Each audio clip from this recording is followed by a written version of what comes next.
आप सबको जय मसीह की। आज का वचन उत्पत्ति अध्याय 40। इन बातों के पश्चात ऐसा हुआ कि मिस्र के राजा के पिलानेहारे और पकानेहारे ने अपने स्वामी के विरुद्ध कुछ अपराध किया। तब फिरौन ने अपने उन दोनों हाकिमों अर्थात पिलानेहारों के प्रधान और पकानेहारों के प्रधान पर क्रोधित होकर उन्हें कैद करा के अंगरक्षकों के प्रधान के घर के उसी बंदीगृह में जहाँ यूसुफ बंदी था डलवा दिया। तब अंगरक्षकों के प्रधान ने उनको यूसुफ के हाथ सौंपा और वह उनकी सेवा टहल करने लगा। अतः वे कुछ दिन तक बंदीगृह में रहे। मिस्र के राजा का पिलानेहारा और पकानेहारा बंदीगृह में बंद थे। उन दोनों ने एक ही रात में अपने अपने होनहार के अनुसार स्वप्न देखा। सवेरे जब यूसुफ उसके पास अंदर गया तब उन पर उसने जो दृष्टि की तो क्या देखता है कि वे उदास हैं। इसलिए उसने फिरौन के उन हाकिमों से जो उसके साथ उसके स्वामी के घर के बंदीगृह में थे पूछा, आज तुम्हारे मुंह क्यों उदास है? उन्होंने उससे कहा, हम दोनों ने स्वप्न देखा है और इनके फल का बताने वाला कोई भी नहीं है। यूसुफ ने उनसे कहा, क्या स्वप्नों का फल कहना परमेश्वर का काम नहीं है? मुझे अपना अपना स्वप्न बताओ।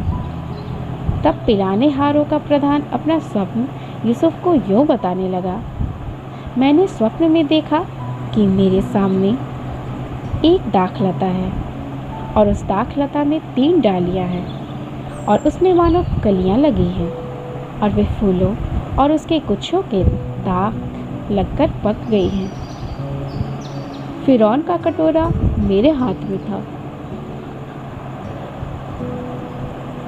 और मैंने उन दाखों को लेकर फिरौन के कटोरे में निचोड़ा और कटोरी को फिरौन के हाथ में दिया। तब यूसुफ ने उससे कहा, इसका फल यह है, 3 डालियों का अर्थ 3 दिन है।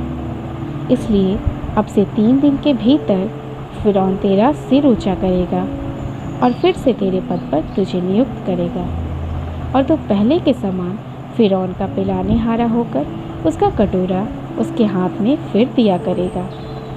अतः जब तेरा भला हो जाए तब मुझे स्मरण करना और मुझ पर कृपा करके फिरौन से मेरी चर्चा चलाना और इस घर में मुझे छुड़वा देना, क्योंकि सचमुच इब्रानियों के देश से मुझे चुरा कर लाया गया है और यहाँ भी मैंने कोई ऐसा काम नहीं किया जिसके कारण मैं इस कारागार में डाला जाऊँ।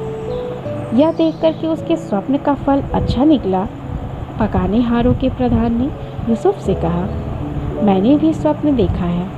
वह यह है, मैंने देखा कि मेरे सिर पर सफ़ेद रोटी की 3 टोकरियां हैं और ऊपर की टोकरियों में फिरौन के लिए सब प्रकार की पकी पकाई वस्तुएं हैं और पक्षी मेरे सिर पर टोकरी में से उन वस्तुओं को खा रहे हैं। यूसुफ ने कहा, इसका फल यह है, 3 टोकरियों का अर्थ 3 दिन है। अब से 3 दिन के भीतर फिरौन तेरा सिर कटवा कर तुझे एक वृक्ष के नीचे टंगवा देगा और पक्षी तेरे मांस को नोच नोच कर खाएंगे। तीसरे दिन फिरौन का जन्मदिन था। उसने अपने सब कर्मचारियों को भोज दिया और उनमें से पिलानेहारों के प्रधान और पकानेहारों के प्रधान दोनों को बंदीगृह से निकलवाया। पिलानेहारों के प्रधान को तो पिलानेहारे के पद पर फिर से नियुक्त किया और वह फिरौन के हाथ में कटोरा देने लगा, पर पकानेहारों के प्रधान को उसने टंगवा दिया, जैसा कि यूसुफ ने उनके स्वप्नों का फल उनसे कहा था। फिर भी पिलानेहारों के प्रधान ने यूसुफ को स्मरण न रखा, परंतु उसे भूल गया।